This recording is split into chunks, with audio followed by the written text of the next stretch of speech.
Estimados y estimadas, mi nombre es Gustavo Zambrano Chávez y voy a ser el profesor encargado de la clase de la semana 2 titulada Los derechos de los pueblos indígenas en los sistemas de protección de los derechos humanos, sistema universal y sistema interamericano.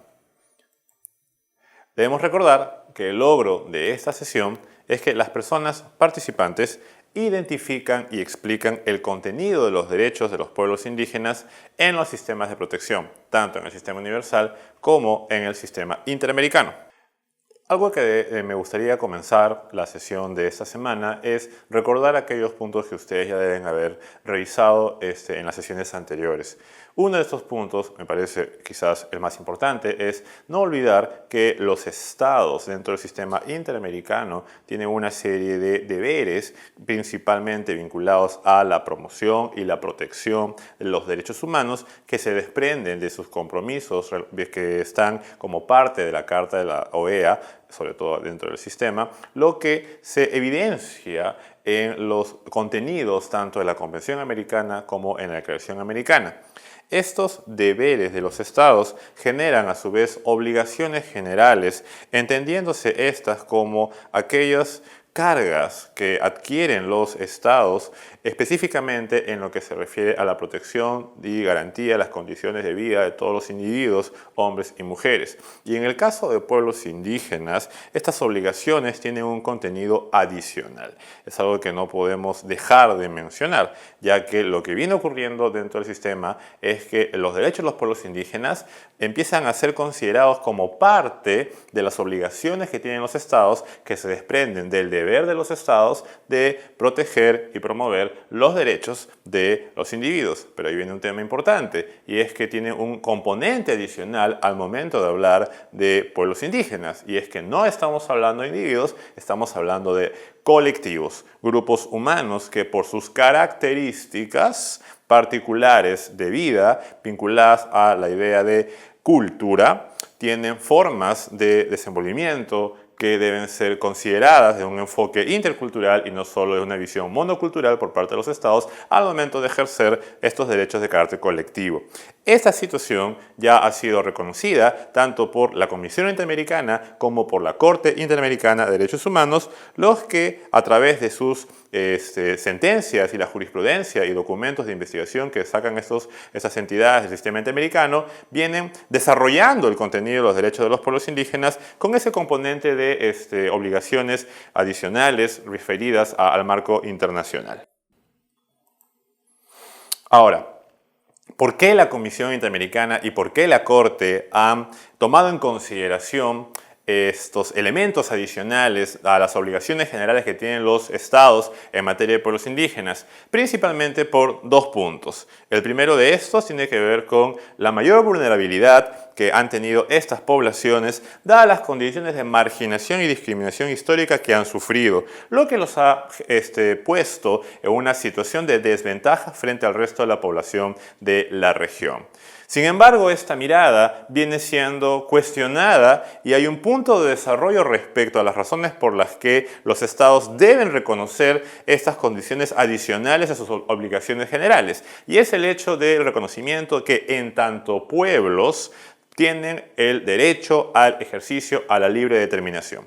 Es decir, el respeto a sus condiciones de vida y la garantía, protección y promoción de sus derechos colectivos no solamente se deben a situaciones de vulnerabilidad, lo cual tiene un fuerte componente aún de disminución, sino reconocer que en tanto sujetos de derecho colectivo es la característica de poder determinar cómo desean gobernarse internamente, como históricamente lo han hecho, lo que es clave al momento de reconocer en igualdad de condiciones a el pueblo con el que podríamos estar interactuando y el sistema lo viene reconociendo. Cada vez más se viene desarrollando, como les vengo diciendo, que el reconocimiento de hechos colectivos tiene que ver con el reconocer que son pueblos que pueden ejercer la libre determinación de una manera particular. Sobre ese punto volveré más adelante. Entonces, estamos hablando que nos encontramos frente a titulares de derechos. No solamente los titulares en tanto individuos como pueden ser los miembros de los pueblos indígenas, sino el colectivo como tal. al grupo humano que tiene ciertas características vinculadas a la idea de cultura. Y esto ya ha sido establecido, por ejemplo, en la sentencia de la Corte Interamericana del caso Pueblo Indígena Quichua de Sarayaku versus Ecuador, donde se considera que son los pueblos indígenas los titulares de los derechos colectivos y no sus miembros, porque los miembros tendrían en ese sentido derechos individuales. Valga la aclaración, aunque parezca evidente, es necesario resaltarlo. Cuando se garantizan derechos colectivos de pueblos indígenas, lo que se debe garantizar es la colectividad. Por ejemplo, si yo lo que quiero es que el pueblo no desaparezca, debo garantizar la continuidad del pueblo. No solamente garantizar que los individuos, en tanto personas, puedan seguir existiendo como individuos, sino cómo hacer para que el colectivo, que tiene una cultura propia, sea quien pueda seguir superviviendo a través de la protección que se puede establecer en el caso, si fuese el de un traslado o una posible afectación por actividades que les puedan generar graves daños en lo que se refiere a sus condiciones de vida. Un siguiente punto a tomar en consideración es que entonces estamos frente a un nuevo desarrollo de lo que se refiere el contenido de derechos, y en ese caso lo que viene ocurriendo en el sistema interamericano es el reconocimiento de un desarrollo de las obligaciones estatales sobre la base de la incorporación de instrumentos de derechos humanos que empiezan a formar parte del trabajo de interpretación y de establecimiento de defensa y protección de derechos del sistema. Entiéndase que se reconoce no solamente el valor y la importancia de instrumentos como el Convenio 169 de la OIT y la Declaración de Naciones Unidas de Derechos de los Pueblos Indígenas en tanto instrumentos de derechos humanos, sino que se reconoce la importancia de estos para ser incorporados en el trabajo que viene realizando tanto la Comisión como la Corte Interamericana. De esa manera, lo que viene ocurriendo es que en el caso de derechos colectivos de pueblos indígenas, que son obligaciones de los Estados miembros del sistema interamericano, no solamente se interpretará ese contenido tomando en consideración lo que señalan la Convención Americana y la Declaración Americana, sino se incorporará también lo que es señalado por el Convenio 69 y la Declaración de Naciones Unidas de Derechos de los Pueblos Indígenas, lo que viene desarrollando un progresivo aumento de estándares de protección de derechos humanos, sobre todo en materias de tierras, en materias de derecho a la consulta y de participación política. En lo que estamos aquí para ir concluyendo esta parte es que el conjunto de todos estos instrumentos se reconoce como un corpus juris que es aplicable para garantizar los derechos de estos pueblos indígenas, que, como bien señalé, incorpora tanto el Convenio 69 como la Declaración, que suma tanto a la Convención como a la Declaración Americana. Y teniendo en consideración este corpus juris que desarrolla progresivamente el contenido de los derechos y las obligaciones estatales, lo que tenemos entonces son obligaciones específicas que los estados deben de cumplir y garantizar en el caso de pueblos indígenas, que son 4. La primera, otorgar una protección especial a los pueblos indígenas, el deber de tomar en cuenta la especificidad sociocultural de estas poblaciones, no discriminar en razón a la condición étnica y garantizar que existan recursos adecuados y efectivos para la protección de los derechos de los pueblos indígenas en el caso del sistema. Teniendo en consideración esta suerte de panorámica, lo que debemos resaltar es que hay un conjunto de derechos de pueblos indígenas que tienen ya un desarrollo establecido en el sistema y que los estados se encuentran en la obligación de garantizar y proteger. Rápidamente menciono los más importantes y que desarrollaremos en esta semana. Libre determinación, derecho a desarrollar las costumbres, tradiciones e instituciones propias, derecho a establecer las prioridades de desarrollo, derecho a la jurisdicción especial, derecho a la educación y a la salud intercultural, derecho a las tierras y territorio y, acompañando a este derecho, el derecho al aprovechamiento de recursos naturales de forma tradicional y el derecho a la consulta previa. Sobre la libre determinación, ¿qué podemos decir? En primer lugar, que los pueblos indígenas tienen el derecho a la libre determinación por su condición de pueblo. Todos los pueblos del mundo, a todos los pueblos del mundo se les reconoce el derecho a la libertad de poder decidir cómo gobernarse. La forma extensa o general del ejercicio de este derecho les da a los pueblos la posibilidad de ser un Estado. Los pueblos indígenas en diversas oportunidades han señalado que no quieren convertirse en estados. Entonces, ¿qué es lo que quieren cuando se habla de ejercer su derecho a la libre determinación? Que los estados donde se encuentran, es decir, dentro de la jurisdicción y las fronteras de un estado, los pueblos indígenas puedan seguir teniendo la forma de organización política que han mantenido a través de los años. Esa es la idea de la libre determinación. Los pueblos indígenas, cuando ejercen o buscan ejercer su libre determinación, no es para convertirse o independizarse, sino es la posibilidad de que los estados empiecen a establecer diálogos interculturales de forma política con otras formas de organización que se encuentran dentro de sus fronteras. Algunas personas dirán que eso significaría que los estados pierden soberanía. Eso no es cierto. La soberanía no es algo absoluto. La soberanía es una condición que permite justamente que los estados puedan tener cierto nivel de poder dentro de sus fronteras sin injerencias externas.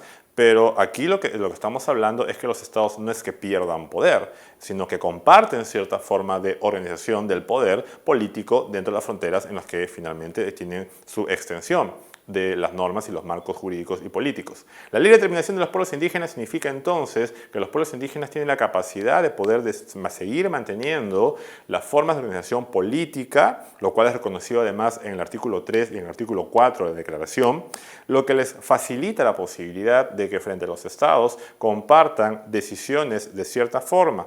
¿Por qué digo de cierta forma? Porque no estamos hablando de autonomías en el sentido más amplio o absoluto. Estamos hablando de semiautonomías. Es una forma distinta e incluso yo diría novedosa de ejercer este derecho.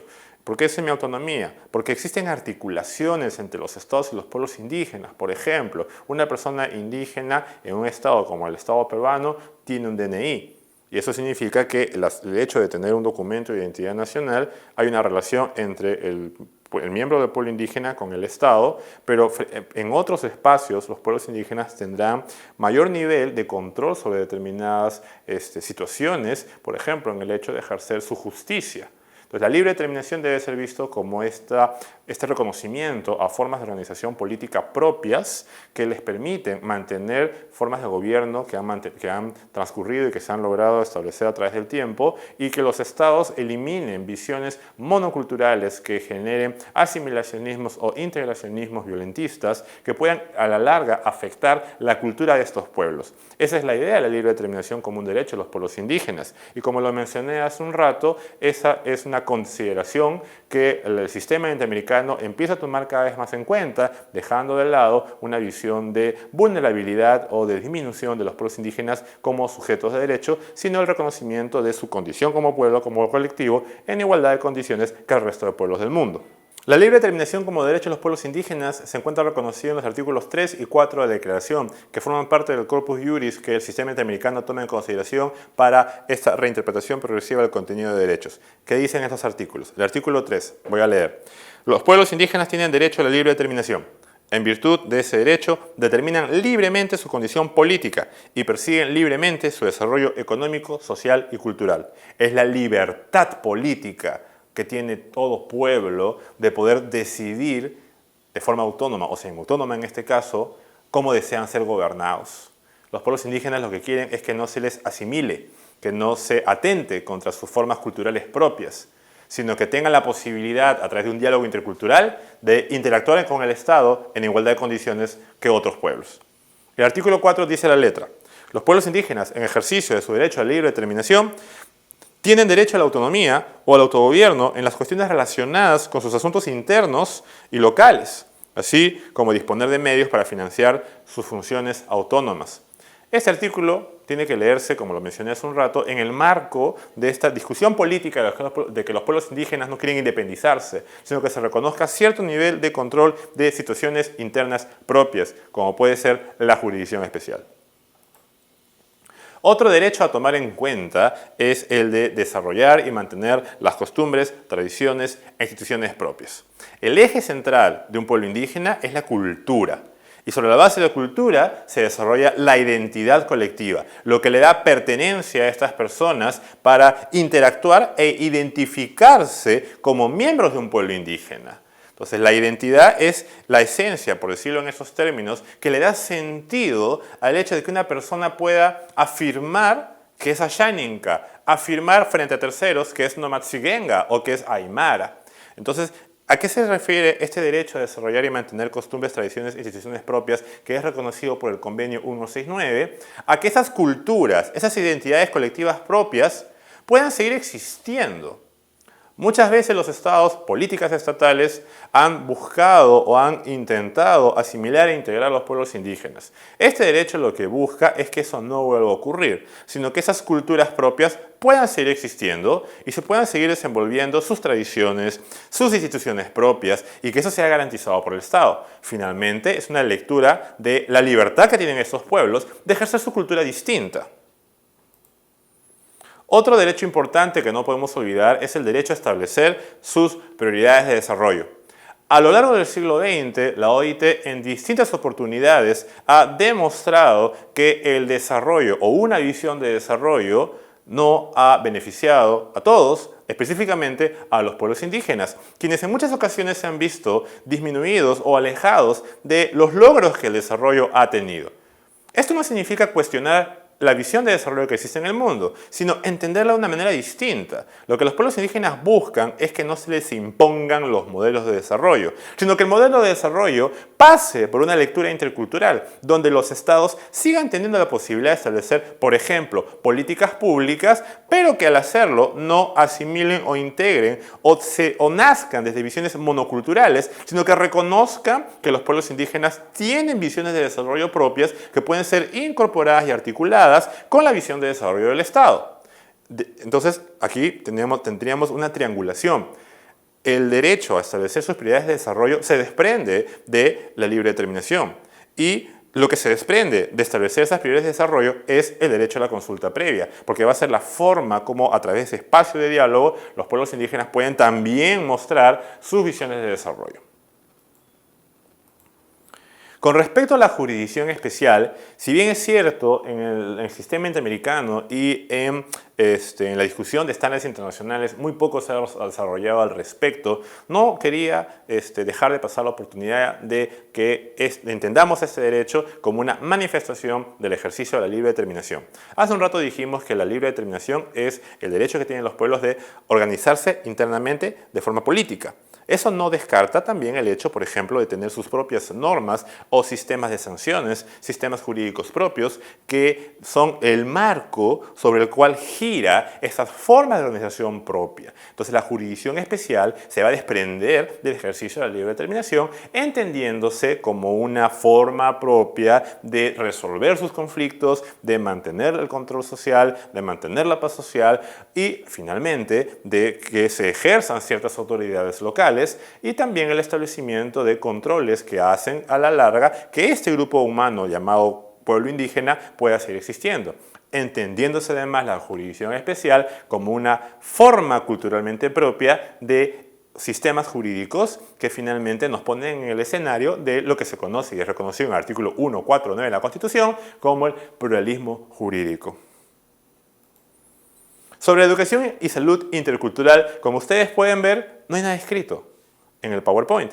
¿Por qué? Porque refleja lo que el sistema todavía no ha desarrollado, que es el contenido de estos derechos. Ello no descarta que estos derechos no estén reconocidos en el sistema en tanto se reconoce y se encuentra en el convenio 169 de la OIT.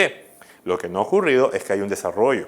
Pero vamos a verlo de esta forma. Cuando hablamos de educación y salud intercultural, lo que estamos hablando es que de dos cosas, en doble ida. Desde el Estado, que los Estados reconozcan la diversidad cultural y que a través de sus políticas de educación y salud, esas políticas no atenten contra la cultura de los pueblos. Entonces estamos frente a educación que reconozca la diversidad cultural y salud que reconozca también esa diversidad cultural. Y de otro lado, que las formas propias de uso del idioma y de tradiciones como para poder curar enfermedades que los pueblos indígenas tengan o de uso de medicinas tradicionales no se pierdan ni sean vistos como menos o como cuestiones de incivilización, sino que se genere un diálogo entre dos formas de educación y dos formas de salud para generar espacios de encuentro intercultural. Esa es la idea de este derecho finalmente.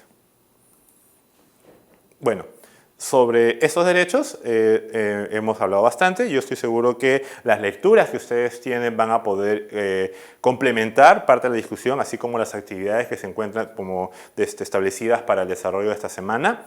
De mi parte, solamente quisiera despedirme y hasta una siguiente oportunidad. Gracias.